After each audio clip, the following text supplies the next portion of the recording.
90.8 megahertz पर हम हैं पेहुआ की आवाज FM भारती। और अब आप सुनेंगे डॉक्टर अंकल की कहानियाँ। FM भारती।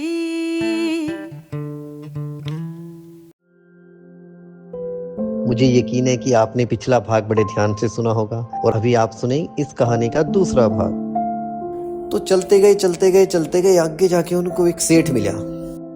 सेठ क्या खास बात है जी कि उसके पास अतुलनीय धन, भामाशाह, ये समझो कि जितने अंबानी अदानी से भी ऊपर, इतना सारा सोना, इतना बड़ा उसका व्यापार। और वो सेठ भी अपने घमंड में चूर, भाई मेरे से बड़ा तो कोई है ही नहीं है इस दुनिया में। कहते हैं ना भाई, पहला सुख निरोगी काया, दूसरा सुख अपार धन माया। तो उसके पास वो अपार धन माया वाला सुख है और शरीर से स्वस्थ है, यंग है। कुछ धन उसने कमाया है, कुछ उसके बाप दादे छोड़ के गए। व्यापार बढ़िया चल रहा है, बिजनेस बढ़िया चल रहा है। तो वो भी बड़ा अपनी घमंड में चूर और कह रहा भाई मेरे से बड़ा तो है ही नहीं कोई दुनिया में। और भाई मेरे से बड़ा बलवान या मेरे से बड़ा खुशी या मेरे से बड़ा धनवान कोई है ही नहीं दुनिया में। मेरे कोई परमात्मा ने सारी खुशियां बख्शी हैं। और खूब घमंड है उसको भी अपने ऊपर। और बैठा है वो।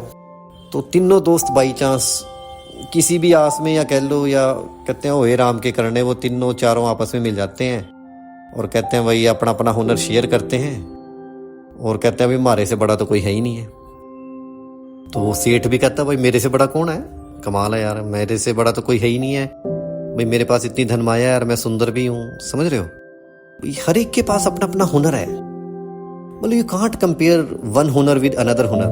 नहीं, आप अगर किसी से पूछो भाई आम ज्यादा टेस्टी है या फिर सेब ज्यादा टेस्टी है, हम किसी से पूछे भाई गुलाब ज्यादा सुंदर है या गेंदा ज्यादा सुंदर है, हम किसी से पूछें भाई सचिन तेंदुलकर के पास ज्यादा अच्छा हुनर है या लता मंगेशकर के पास ज्यादा अच्छा हुनर है, हम ये नहीं कंपेयर कर सकते ना, क्योंकि हर एक को भगवान ने अपना अपना हुनर दिया है, अपनी अपनी कला दी है। मतलब एक दूसरे को कंपेयर करने का तो कोई उसने पैरामीटर बनाया ही नहीं। चाहे वो दुबड़ा हो, चाहे वो पिप्पल का पेड़ हो, चाहे वो ताड़ का पेड़ हो, चाहे वो चंदन का वृक्ष हो जिसमें से खुशबू आ जाती है, चाहे वो कुछ भी हो। मतलब हर एक को भगवान ने यूनिक बनाया है, बिल्कुल अलग। हर एक बच्चे में, हर एक बंदे में, हर एक इंसान में एक अलग हुनर दिया है। और एक गुरु का, एक टीचर का, एक विद्यालय का, एक गुरुकुल का काम यही है कि उसके उस हुनर को निखारे, उसको उस हुनर के अकॉर्डिंग जो काम करने के लिए भगवान ने कहा है ना, उसके अकॉर्डिंग उसके वो काम ले। जैसे भाई कोई गाता अच्छा है तो वो उसको गाने का काम दे, कोई नाचता अच्छा है तो उसको नाचने का काम दे, उसको नाचने की फील्ड में डाले। कोई अच्छा सोचता है, कोई अच्छा याद करता है, परंतु हम क्या कर रहे हैं भाई, हम है ना उसका जो वो गुण है उसके उस गुण की तरफ तो देख नहीं रहे हैं और उसको एक चूहा दौड़ में, एक रैट रेस में धकेल रहे हैं भाई, हर एक को अच्छे नंबर लेके आने हैं। ये कोई बात थोड़ी हुई है भाई। हर एक को भगवान ने अलग हुनर दिया है, उसके अकॉर्डिंग ही उसको अपने हुनर को ग्रो करना चाहिए ना। एक टीचर का काम यही है भी उसी को उसी गुण से निखारे। उन दोनों में आपस में कंपैरिजन करना, उनको नंबरों के बेस पे आंकना, मेरे ख्याल से तो बहुत गलत बात है। मतलब इट शुडंट बी देयर। चलो कहानी पे आते हैं। तो हमने 4 अलग अलग हुनर वाले बंदे मिल गए अपने पास। एक बहुत तीरंदाज है, एक बहुत बड़ा बहुत दूर से दिखता है, एक लंगड़ा है जो इतनी तेज दौड़ सकता है, और एक बहुत पैसे वाला है जिसके पास अतुलनीय धन संपदा है। तो जी चलते हैं अभी, चलो चारों ढूंढते हैं। जिज्ञासु लोग होते थे उस वक्त, वो अपनी जिंदगी को इस बात से जज नहीं करते थे कि किसके पास बैंक के खाते में कितनी जीरो हैं। उनमें जिज्ञासा होती थी, जीवन जीने का जज्बा होता था। और वो चल पड़े चारों पे, चलो देखते हैं अपने से बड़ा हुनरमंद भी कोई है बंदा।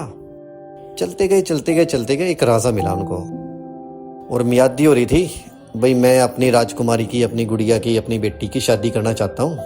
तो वो गए उसके पास, तो बोले भाई हम चारों जी इच्छुक हैं, हम आपकी गुड़िया से शादी करने में इच्छुक हैं और हम सबके पास एक अलग अलग हुनर है। तो सब ने अपने अपने हुनर का प्रदर्शन किया और वो सभी बोले भाई चलो ठीक है। पर राजा ने बोला भाई ठीक है, अगर कोई मेरे इस कोठे को, इस महल को स्वर्ण मुद्राओं से भर दे तो वो एलिजिबल होगा मेरी गुड़िया से शादी करने का। भाई तब उसके बाद मैं अपनी अगली कंडीशन बताऊंगा कि भाई तुम भाई मेरी गुड़िया से शादी करेगा या नहीं करेगा। चलो ठीक है। तो भाई लड़की राजकुमारी सुंदर थी और राजे की बेटी का से शादी होगी जी की तो सारा धन वापस उसी को मिल जाएगा यार। मतलब शायद जो सेठ था उसने ये भी अकल लगाई होगी। और राजे की बेटी से शादी होगी तो छोटा मोटा देश तो वैसे ही उसको दहेज में दे देगा, चल राज करेंगे। तो जो सेठ था उसने कह दिया भाई चलो ठीक है जी, मेरे पास इतनी संपत्ति है कि मैं आपके इसकी भर दूंगा इसको कोठे को स्वर्ण मुद्राओं से, सोने की अशर्फियों से, ठमासियों से। तो उसने भर दिया जी उसका कोठा, तो वो एलिजिबल हो गया। उसके बाद कर भाई ये एक तो एक शर्त होगी, उसके बाद यहां से चल के शाम तक गंगा जी के किनारे एक फूल उगता है कमल का, वो फूल भी लेके आना है। और जो ये शर्त मेरी पूरी कर देगा उससे मैं अपनी लड़की की शादी करूंगा। तो चारों दोस्त शंका में पड़ गए, भाई ये क्या बात हुई यार, पहले तो उसने नहीं बताया ये बात। अब ये राजे को मैंने पैसे भी जमा करा दिए, सेठ को टेंशन हुई, भाई मेरे तो पैसे भी इतने सारे लग गए यार, और भाई मैं तो कंगाल हो जाऊंगा अगर मैंने इससे शादी नहीं करी। भाई ये तो अपने को मित्र करना ही पड़ेगा सारे काम ये। ठीक है जी। तो लंगड़ा बोलिया भाई यार कोई दिक्कत नहीं है यार, मैं जाऊंगा आ जाऊंगा यार, कोई तो कोई टेंशन वाली बात ही नहीं है, मैं तो एक आधे घंटे में आ जाता हूँ और राजा ने तो शाम तक का टाइम दिया है, कोई टेंशन फ्री हो गया था। तो लंगड़ा चल पड़ा जी, चला गया। और वो मतलब उसके हिसाब से तो वो एक डेढ़ घंटे में आ जाना चाहिए था। आते वक्त लंगड़ा वो फूल ले आया और उसने सोचा यार अभी तो बहुत टाइम पड़ा है, मैं लेट जाता हूँ, सो जाता हूँ। तो कोई पेड़ देखे होगा उसने और उसके नीचे वो लेट गया। वही कछुए की और वो जो उसकी स्टोरी नहीं थी, कछुए की और उसकी खरगोश की स्टोरी थी। तो खरगोश भाई उसको यकीन था कि मैं तो जीत ही जाऊंगा, तो उससे पहले वो सो गया, रेस्ट कर लिया और उसके बाद उसको नींद आ गई। तो सेम उसी के साथ हुआ लंगड़े के साथ। वो ओवर कॉन्फिडेंट हो गया और वो पेड़ के नीचे बैठ गया और बाई चांस उसको नींद आ गई और वो सो गया। तो भाई तीनों दोस्त खड़े थे वहां पे राजा के महल के अंदर। उन्होंने देखा 12 बज गए, 1 बज गए, 2 बज गए, 3 बज गए और 6 बजे तो दिन छिप जाएगा और अब तक लंगड़ा जी आए नहीं। और वो तो अकॉर्डिंगली कह के गया था भी 12 बजे तक ही आ जाऊंगा, तुम तैयारी रखो बस शादी की। तो 4 बजे के आसपास उसने कहा भाई तीनों दोस्तों ने, भाई ये क्या बात हुई, लंगड़ा तो आया नहीं अभी तक। तो जो किसान था ना जिसकी आंखें बहुत तेज थी, उसने देखा भाई मैं देखता हूँ कहाँ पड़ा है लंगड़ा। देखो हो लंगड़ा तो भाई पेड़ के नीचे बैठा सोया पड़ा और ऊपर से एक सांप आ रहा है और वो सांप उसको डस लेगा, लंगड़ा मर जाएगा और ना तो फूल आएगा और सारा सिस्टम वेस्ट हो जाएगा। तो वो कहता भाई लंगड़ा तो वहां पड़ा है और सांप उसकी तरफ बढ़ रहा है और सांप उसको पक्का डसेगा, तैयार बैठा है वो। तो अब सोल्यूशन, वो कहता भाई मेरी उंगली की सीध मैं सांप की तरफ करता हूँ, मेरे को तो सांप दिख रहा है ना, उंगली की सीध में सांप की तरफ करता हूँ और तो उसी सीध में तीर चला। बिल्कुल ऐसा ही हुआ। उस किसान ने उस सांप की तरफ उंगली कर ली और उस उंगली की सीध में मतलब जो तीरंदाज था, जो फर्स्ट मैन था अली का बली, उसने उसको तीर चलाया। तीर जाके सीधा सांप को लगा और सांप धम देसी जमीन पे गिरा। और जैसे ही सांप के गिरा उस लंगड़े की नींद खुल गई उसकी बात से। उसने देखा हो मैं तो सो गया था और 4 बज गए। फिर उसको सारी कहानी समझ में आ गई, भाई मेरे दोस्तों ने मेरी जान बचाई है और मैं पहुंचा नहीं। तो लंगड़ा दौड़ के वहां पे आ गया जहां पे अपने दोस्तों से मिल लिया बिफोर टाइम। तो अब वो फूल लेके राजा जी के पास गए। उन्होंने कहा भाई देखो जी हमने आपकी शर्त पूरी कर दी, हमने इतने पैसे भी दे दिए और शाम से पहले ही हम ये फूल भी ले आए और अब आप शादी करो। राजा तैयार हो गया, उन्होंने कहा ठीक है अभी कर देते हैं।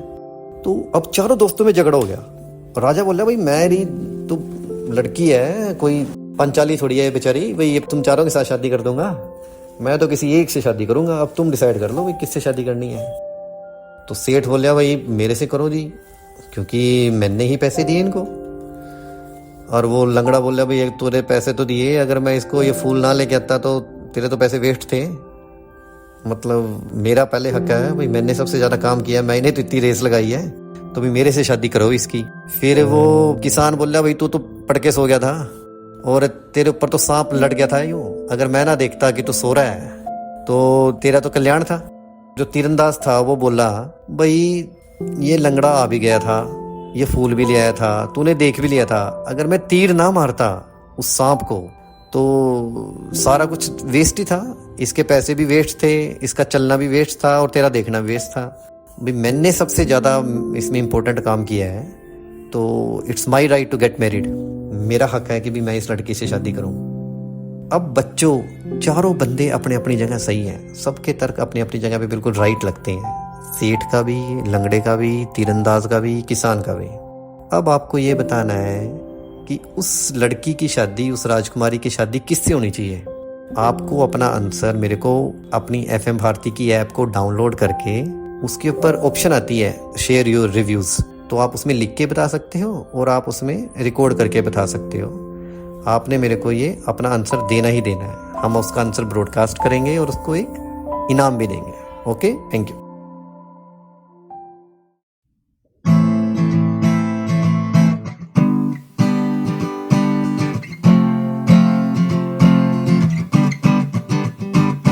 हर घर तक जाएगी, हर दिल को भाएगी, आवाज जो FM भारती से आएगी। दिलों के पास पेहवा की आवाज 90.8 मेगाहर्ट्ज पर आप सुन रहे हैं FM भारती।